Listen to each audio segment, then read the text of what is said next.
శివరాత్రి రోజు మామూలుగా శివుడికి సంబంధించిన చాలా స్తోత్రాలు మనం చూస్తూ ఉంటాం, చదువుతూ ఉంటాం. అయితే ప్రత్యేకించి శివరాత్రి రోజు ఎవరైనా ఈ స్తోత్రం చదివితే మంచిది, లేదంటే వాళ్ళకు ఉన్నటువంటి సమస్యలు తొలగుతాయి అనే విధంగా చాలా మందికి మీరు అన్నట్టుగా ఆర్థిక బాధలు కూడా ఉంటాయి, అలాగే ఉద్యోగం, పెళ్లి, ఇలా ఎన్నో బాధలు ఉంటాయి. సో వీటి గురించి ఒక స్తోత్రం ఏదైనా చెప్పండి. నిజంగా మరి చెప్పాలంటే నాన్న, శివ పంచాక్షరి స్తోత్రం అని ఉంటుంది. నమస్తే దేవదేవేశ, నమస్తే పరమేశ్వర, నమస్తే వృషభారూఢ నకారాయ నమో నమః నా వచ్చింది.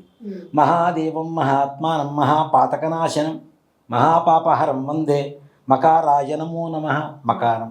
ఇట్లాగా 5 శ్లోకాలు 5 అక్షరాలకి ఉంది. అది పంచాక్షరి స్తోత్రం అంటాం. పంచాక్షరి మంత్రం ఓం నమః శివాయ అయితే, పంచాక్షరి స్తోత్రం అనేటువంటిది ఏదైతే ఉందో అలాంటి స్తోత్రాన్ని ఎవరైతే చదువుతారో, చదవడం అవకాశం లేకపోతే వింటారో, వాళ్ళకి పరమేశ్వరుడు పరిపూర్ణమైనటువంటి అనుగ్రహం కలుగుతుంది. అంటే ఓం నమః శివాయ అంటే శివుడి గురించి మాట్లాడుతున్నాం, ప్రతి అక్షరం గురించి కూడా ఒక శ్లోక రూపంలో చదువుతున్నామంటే ఇంకా మనకి పరమేశ్వరుడి దయ పరిపూర్ణంగా కలుగుతుంది కదా. అలాగే తాండవ స్తోత్రం అని ఉంటుంది. తాండవ స్తోత్రాన్ని చదవటం అనేది చాలా కష్టతరమైనటువంటి పని. రావణాసురుడు రాసినటువంటి స్తోత్రం అది. రావణోక్త మహన్యాసం, రావణోక్త శివతాండవ స్తోత్రం అనేటువంటివి ఉన్నాయి. అంటే రావణాసురుడు రాసినటువంటివి ఇవన్నీ కూడా. అలాంటివి ఆయన రాక్షసుడు, అసురుడు, అలాంటివి ఆయన రాసినవన్నీ కూడాను బీజాక్షరాలు, తంథం దంధం, పంభం బం టన్ టన్ టన్ డండం, ఇట్లా అక్షరాలు ఉంటాయి. ఇలాంటివి పలకటం కష్టం అవుతూ ఉంటాయి. అవునా? మనం అసలు చదవకపోయినా ఏ రకమైనటువంటి పరిస్థితి లేదు, కానీ తప్పులు చదవడం వల్ల మన సంస్కృతంలో, తెలుగులో నానా అర్థాలు మారిపోతాయి. ఒక శిష్యుడు గురుగారి దగ్గరికి వెళ్ళి నాకు చండీ ఉపదేశం చేయమని చెప్పాడు. చండీ సప్తశతి మంత్రాలు 700 శ్లోకాలు చేశాడు. కొన్ని రోజులు పెళ్లి చేసుకున్నాడు శిష్యుడు, భార్య చనిపోయింది. మళ్ళీ పెళ్లి చేసుకున్నాడు, మళ్ళీ చనిపోయింది. మళ్ళీ పెళ్లి చేసుకున్నాడు, మళ్ళీ చనిపోయింది. అలా 7 భార్యలు చనిపోయిన తర్వాత శిష్యుడికి అనుమానం వచ్చింది. నేను చేస్తుంది అమ్మవారికి చేస్తున్నాను, నాకు ఎందుకు నా భార్య ఇలా చనిపోతున్నారని చెప్పి గురుగారి దగ్గరికి వెళ్ళాడు. మళ్ళీ గురుగారు, మీరు చండీ ఉపదేశం చేశారు, నేను పారాయణ చేస్తున్నాను, ఇట్లా భార్యలు చనిపోతున్నారు, నాకు 7 భార్యలు చనిపోయారు, ఇప్పుడు నా భార్య లేదు, ఏం చేయాలి అని అంట. సో నువ్వేం పారాయణ చేస్తున్నావు ఒకసారి చెప్పు నాయన అంటే, భార్యానాం భక్ష్యదు భైరవి అని చెప్పి చేస్తూ ఉన్నట్ట. ఈయన గురుగారు చెప్పింది ఏంటి? భార్యానాం రక్షతు భైరవి, ఒకటే అక్షరం బా రాయింది. భక్షతు అనగానే ఇంకా తీసుకెళ్ళిపోవడం. అవునా? సో చదవడం అనేది అసలు చదవకపోయినా పర్లేదు, కానీ తప్పులు చదివితే లేనిపోని పాపం వస్తుంది. అవి బీజాక్షరాలు. మన తెలుగులో ఉండేటువంటి అక్షరాలు ప్రతి ఒక్కటి కూడా అక్షరమాల అంటాం కదా నాన్న. అక్షరమాల ప్రతి ఒక్కటి కూడాను ఫేస్ ఎక్సర్సైజ్ చేస్తూ ఉంటుంది. ప్రతి నాడి కూడాను మన ముఖంలో కదలిక కలుగు చేస్తూ ఉంటుంది. తద్వారా రక్త ప్రసరణ బాగా ఉంటుంది. ఇక ఏ రకమైనటువంటి లాంగ్వేజ్లో ఈ రకమైనటువంటి అక్షరాలు లేవు మన తెలుగులో తప్పితే. ఒక మాట చెప్పాలంటే అంత గొప్ప భాష మన తెలుగు భాష. దేశ భాష నందు తెలుగు లెక్కనే కృష్ణదేవరాయలే చెప్పారు, మనమెంత. అవునా? కాబట్టి ఈ స్తోత్రాలు వినడం మంచిది. శివతాండవ స్తోత్రం కావచ్చు, పంచాక్షరి స్తోత్రం కావచ్చు, బిల్వాష్టకం. నిజంగా నాకు చాలా చాలా ఇష్టమైనటువంటి, నాకు శివుణ్ణి దగ్గర చేసినటువంటి అష్టకాల్లో బిల్వాష్టకం. దేనికంటే చాలా ప్రీతికరంగా ఉంటుంది.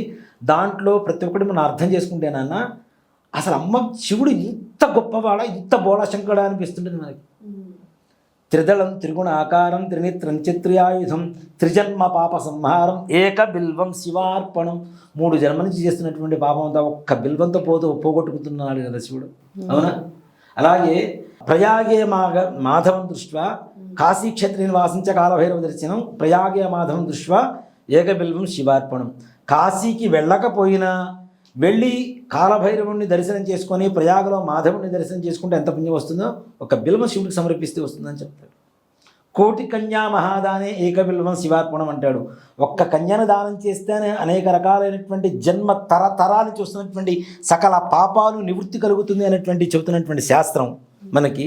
మయా సహా దశపూర్వేషాం దశాపరేషాం మద్వంశ్యానాం మాతృవంశ్యానాం నరకాత్ ఉత్తీర్య శాశ్వత బ్రహ్మలోకే నిత్య నివాస సిద్ధ్యర్థం త్రిగుణీకృత అగ్నిష్టోమ అతిరాత్ర ఆప్తోర్యామ శాంతపన వాజపేయ పౌండరీక అశ్వమేధాది శతకృత సంపూర్ణ సకల ఫలావాప్త్యర్థం అని చెప్పి కన్యాదానం చేసేటప్పుడు చెప్పేటటువంటి మంత్రాలు.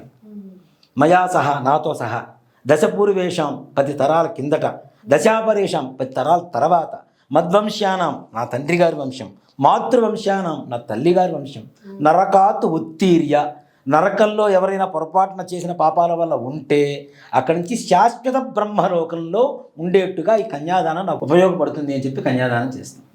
త్రిగుణీకృతం అగ్నిష్టోమ అతిరాత్ర ఆప్తోర్య శాంతపన వాజపేయ పౌండరీక అశ్వమేధాది ఇలాంటి యాగాలు 100 యాగాలు చేస్తే ఎంత ఫలితం వస్తుందో ఒక కన్యాదానం చేస్తే ఒక ఫలితం వస్తుంది అని చెప్తాడు.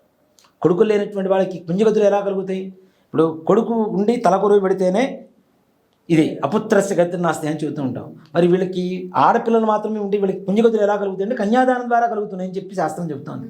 అలాంటిది కోటి కన్యా మహాదాని ఏకబిల్వం శివార్పణం, ఒక్క కన్యను దానం చేస్తేనే ఇంత పుణ్యం వస్తుంది అన్నప్పుడు 1,000,000 మంది కన్యల్ని దానం చేస్తే ఎంత ఫలితం వస్తుందో ఒక బిల్వం శివుడికి సమర్పిస్తే వస్తుందని చెప్తున్నాడు ఆయన కదా. చాలా నువ్వుల్ని ఒక పెద్ద పర్వతంలాగా పోస్తే ఎన్ని నువ్వులు ఉంటాయో ఆ నువ్వుల్ని లెక్క పెడితే ఎన్ని నువ్వులైతే ఉంటాయో అంతమందికి అన్నదానం చేస్తే ఎంత పుణ్యం అయితే వస్తుందో అంత పుణ్యం ఒక్క బిల్లం శివుడు సమర్పిస్తే వస్తుందని చెప్తారు. అసలు అంతకు మించి ఇంకా ఏముంది చెప్పండి పరమేశ్వరుడికి.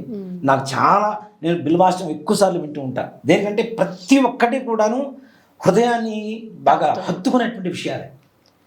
ఇంత బోళాశంకరుడు ప్రపంచంలో ఇంతకు మించిన దైవం ఇంకొకటి ఉండదు అనిపిస్తుంది నాకు. బిల్వాష్టకం వినడం ఇప్పటి నుంచి వింటుంటాను, దాన్ని పరిపూర్ణంగా అర్థం చేసుకుందాం అనేటువంటి విషయంతో కారులో పెట్టుకున్నప్పుడల్లా వింటూ ఉంటే నాకు శివుడు అంటే అమితమైనటువంటి పిచ్చి వచ్చింది.